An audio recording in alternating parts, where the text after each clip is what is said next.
जिस तरह उनको घर से बेदखल किया गया, जिस तरह से वहाँ दलित नेताओं के चित्र और मूर्ति के साथ अपमान किया गया, इससे चिराग पासवान जी मर्माहत रहे हैं। भाई अम्बेडकर और काशीराम के बाद कोई एक नेता पैदा हुआ, वो रामविलास पासवान। तो रामविलास जी को क्यों नहीं? वो दलित विरोधी है बीजेपी, और दलितों को अपमान करना उनका कर्म है। लोजपा रामविलास के सुप्रीमो चिराग पासवान को राजद के वरिष्ठ नेताओं का साथ मिल रहा है, सहानुभूति मिल रही है।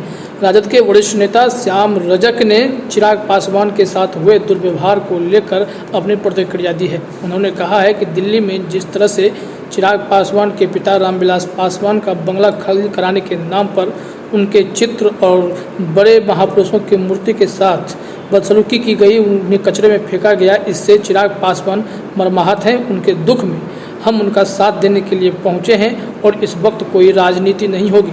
इसके साथ ही साथ वह भाजपा पर भी हमला करते दिखे। आइए सुनते हैं श्याम रजक ने और क्या कुछ कहा है। पारिवारिक संबंध है। रामविलास जी हमारे बड़े भाई की तरह रहे। जिस तरह उनको घर से बेदखल किया गया, जिस तरह से वहाँ दलित नेताओं के चित्र और मूर्ति के साथ अपमान किया गया, इससे चिराग पासवान जी मर्माहत रहे हैं। उस मर्माहत पर मैं उनके दुख में शेयर करने के लिए आया। लोजपा में उपचुनाव है, चिराग की पार्टी नहीं लड़ रही है, क्या यहाँ कोई राजनीति बात नहीं चाहते हैं कि चिराग पासवान आप लोग प्रचार करें आप लोग के लिए? आज देश में दो धारा है, एक तरफ मनुवादी लोग हैं और एक तरफ देश में जो सब लोग कुचले गए हैं वो लोग हैं।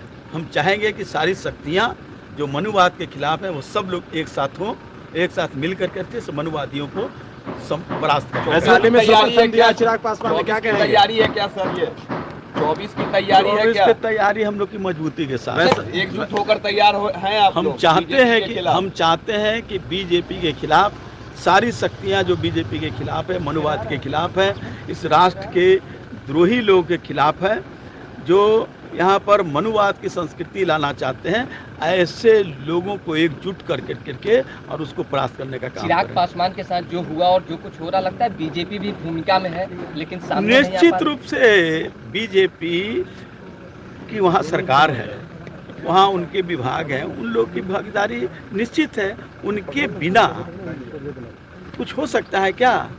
इतने दिनों तक वो जैसा कह रहे थे कि उनको आश्वासन दे रहे थे और तुरंत उनको इस तरह से घटना हुआ।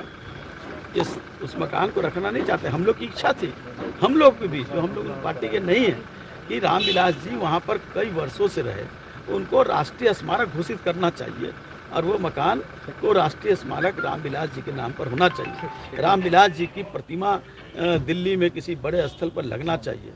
पार्लियामेंट के अंदर संसद भवन में रामविलास जी की तस्वीर लगनी चाहिए। रामविलास जी कोई ऐसे वैसे नहीं थे। जब बड़े मनुवादियों का वो लगा सकते हैं तो एक दलितों के सबसे बड़े प्रणेता भाई अम्बेडकर और काशीराम के बाद कोई एक नेता पैदा हुआ, वो रामविलास पासवान है। तो रामविलास जी को क्यों नहीं? वो दलित विरोधी है बीजेपी, और दलितों को अपमान करना उनका कर्म रहा। 2024 में चिराग और तेजस्वी एक हो जाएंगे तो क्या लगता है बीजेपी के विजय रथ को रोक सकते हैं आप लोग? विजय रथ तो ऐसे भी रुकने वाला है। इस राज्य और देश की जनता सड़क पर है, और जब सब लोग एक साथ